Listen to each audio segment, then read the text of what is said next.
സ്മിഷ ചേച്ചി അപ്പൊ തകർത്തു അല്ലേ? തകർത്തു. യെസ്. ശ്വേതജി സ്മിഷ എങ്ങനെയുണ്ടായിരുന്നു? അടിപൊളിയായിരുന്നു, എൻജോയ് ചെയ്തു. അതെയോ? ഇടയിൽ മോള് പോയതാണ് ഷോക്കായത്. മോള് പോയിച്ചാൽ ഞാൻ അപ്പോഴും പറഞ്ഞുകൊണ്ടിരിക്കുന്നുണ്ടായിരുന്നു ഇവരെ അടുത്ത് ശ്രദ്ധിക്കണേ. കാരണം വെച്ച് കഴിഞ്ഞാൽ നമുക്ക് ഇവരെ കൂടെ ഓടിയപ്പോഴത്തേക്ക് മോളാണല്ലോ നമ്മുടെ ബാക്കി എല്ലാ ടാസ്കിന് അപ്പുറത്തേക്കും മകൾ എന്നുള്ളതാണ് എന്റെ ഏറ്റവും. കാരണം നല്ല ക്രൗഡും ആയിരുന്നു. അപ്പം അവള് പോയതും ടെൻഷൻ അടിക്കാൻ അവിടെ ഉണ്ടായില്ല. കാരണം വെച്ച് കഴിഞ്ഞാൽ അതുപോലൊരു എന്താ പറയാ ഏരിയയിൽ നമുക്ക് ഇത്രയും പോലീസും ഇന്നത്തെ സാഹചര്യത്തിൽ എന്തായാലും അവൾ അവിടെ ഉണ്ടാകും. പക്ഷെ പെട്ടെന്ന് അവൾ പേടിക്കോ എന്നുള്ളൊരു ഇതുണ്ടായിരുന്നു. അതെ. അല്ല പക്ഷെ സ്മിഷ, ഒരു ലോട്ടറിക്കാരൻ ബ്ലൈൻഡ് ആണ്, കണ്ണ് കാണാത്ത ഒരാള്.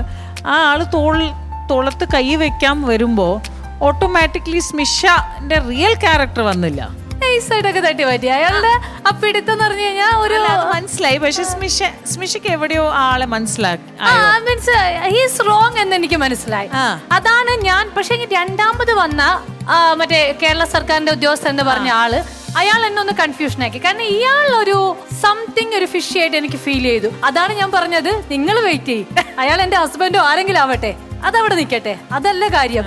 നിങ്ങൾ ആരാണ് എന്ന് ചോദിച്ചത്. കാരണം അയാൾ എന്റെ അടുത്ത് തർക്കിച്ചുകൊണ്ടിരിക്കുകയായിരുന്നു. അല്ല പക്ഷെ ഞാൻ പറയുന്നത് ഒരു അറിയാത്ത ഒരാൾക്ക് വേണ്ടി നിങ്ങൾ തർക്കിക്കണോന്നൊക്കെ എനിക്കൊരു ഡൗട്ട് വന്നു. അല്ല അതാണ് അവിടെ പുള്ളിക്കാരന് വേണ്ടി തർക്കിക്കാതെ മീൻസ് മറ്റേ കേരള സർക്കാരിന്റെ ആള് അയാള് നമുക്ക് ഡൗട്ട് തോന്നിയില്ല.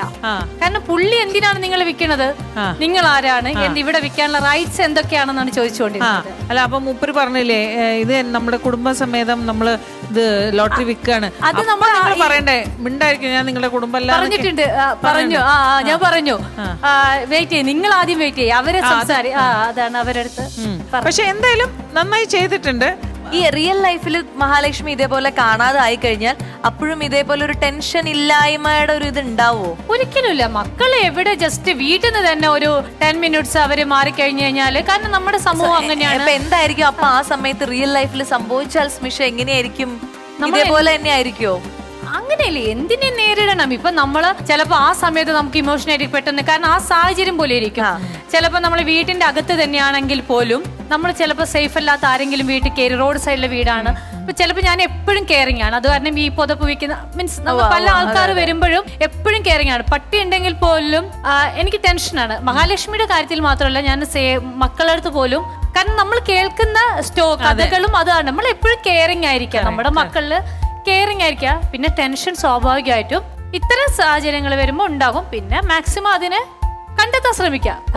ഹസ്ബൻഡ് വന്നപ്പോ ഹസ്ബൻഡ് പുള്ളി അതിൽ പ്ലേ നന്നായിട്ട് ചെയ്തു. കാരണം അവരാദ്യമേ നൈസായിട്ട് എൻ്റെ അടുത്ത് പറഞ്ഞു നിങ്ങൾ എന്റെ ആവശ്യമില്ലല്ലോ എന്നും പറഞ്ഞിട്ട് കക്ഷി അവിടുന്ന് ആദ്യമേ മാറിയിരുന്നു. അതായത് നമ്മുടെ ഷൂട്ട് ഞങ്ങളടുത്ത് പറഞ്ഞ സ്പോർട്സ് സ്ഥലത്ത് എപ്പോഴത്തേക്ക് പുള്ളി പറഞ്ഞു ഇനി വണ്ടി കയറിയതാണ്, അമൃത ടിവിയുടെ വണ്ടി കയറിയിട്ട് ഇറങ്ങി, ഞാൻ ഇനി വരുന്നില്ല, എന്റെ ആവശ്യമില്ലല്ലോ എന്ന് പറഞ്ഞിട്ട്. പിന്നീട് നോക്കുമ്പോൾ പുള്ളി അവിടെ അപ്പൊ എന്ത് തോന്നി?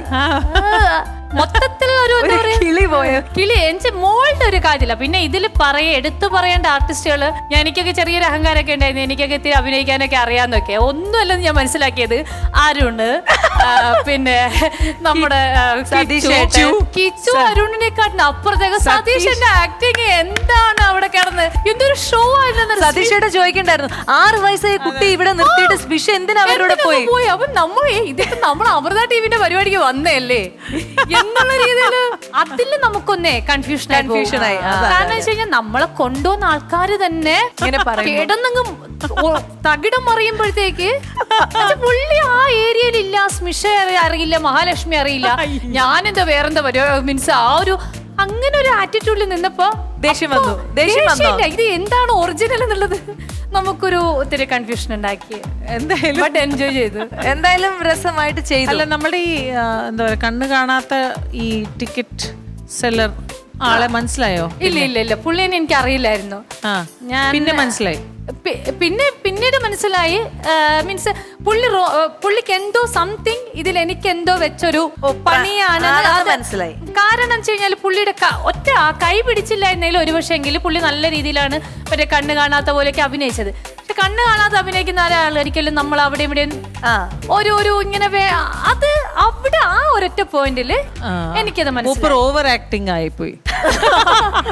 ഓ, ശൃംഗാര വേലനായി ഒന്നിത്തിരി അങ്ങോട്ട്. അപ്പൊ സ്മിഷയ്ക്ക് തോന്നി ചിലപ്പോ നമ്മുടെ ഭാഗത്തു നിന്നുള്ള ആരെങ്കിലും ആയിരിക്കോ എന്ന് തോന്നി. നമ്മളെപ്പോഴും എന്ത് കാരണം ടാസ്ക് ആയതുകൊണ്ട് എന്ത് പണിയും. ആദ്യം തന്നെ ഞാൻ വിചാരിച്ചു ഇനി കടലിൽ ഇറങ്ങണം എന്നാണ് എൻ്റെ അടുത്ത് ആദ്യം പറഞ്ഞിരുന്നത്. അപ്പം കടലിൽ പോ, ദൈവം ഇനി കടലിലൊക്കെ ഇവർ എന്നെ വിടുമെന്നില്ല, അതെല്ലാം ഉണ്ടായിരുന്നു. മഹാലക്ഷ്മി കുട്ടി പേടിച്ചാ? പേടിച്ച്. എന്തായാലും കണ്ടപ്പോ ഇഷ്ടപ്പെട്ടോ? ഈ വീഡിയോ കണ്ടപ്പോ മഹാലക്ഷ്മിക്ക് ഇഷ്ടപ്പെട്ടോ? അങ്ങനെയൊക്കെ പറഞ്ഞ അല്ല, എന്തൊരു ചെറിയ കുഞ്ഞല്ലേ അവൾക്ക്. സത്യം പറഞ്ഞാൽ അവളുടേതായ ഒരു സ്വന്തം കോൺട്രിബ്യൂഷൻ ഇല്ലാന്ന് പറയാൻ പറ്റില്ല. ബിക്കോസ് എല്ലാ സ്ഥലത്തും ഉണ്ടായിരുന്നു. പോയപ്പോ അവൾ കാണാതെ ആയി. അപ്പൊ നമ്മളെല്ലാ അമ്മമാരുടെ ഒരു ഇമോഷൻസ് ഓബ്വിയസ്ലി പുറത്തു വരും. പക്ഷെ എന്തായാലും നന്നായി ചെയ്തു സ്മിഷ, നന്നായിട്ട്. എനിക്ക് കുറച്ച് പേടി ഉണ്ടായിരുന്നു. ബിക്കോസ് നിങ്ങൾ ഇനി ശ്വാസം മുട്ടുവോ അവിടെ, ആ സ്പെഷ്യലി ആ ബീച്ചിന്റെ അവിടെ നിന്നപ്പോ ഇങ്ങനെയൊക്കെ ചെയ്യുമ്പോ എനിക്ക് ഞാൻ പേടിച്ചു പോയി. ഈ നമ്മളിങ്ങനെ ചിലരൊന്നും ലോട്ടറി ഒന്നും മൈൻഡ് പോലും ചെയ്യുന്നില്ല, എന്നുവെച്ചാൽ എടുക്കാതെ അവരങ്ങോട്ട് പോകുന്നു. എല്ലാം കൂടി അങ്ങോട്ട് എനിവേ ചിലർ എടുക്കുന്നുണ്ടായിരുന്നില്ല. അത് നമുക്കൊരു അലച്ചിലായിരുന്നു. പിന്നെ ഇവളെ കാണാതെ അങ്ങോട്ടും ഇങ്ങോട്ടും ഓടി. അതിന്റെ ഒരു കിതപ്പ് കീമോ കഴിഞ്ഞോണ്ട് അതിന്റെ ഒരു കിതപ്പ് ഉണ്ടായിരുന്നു എനിക്ക്. ബട്ട് ആ സമയത്ത് ഞാൻ ആക്ച്വലി ആ ടാസ്ക് ഞാൻ വളരെയധികം എൻജോയ് ചെയ്തു. അതാണ്.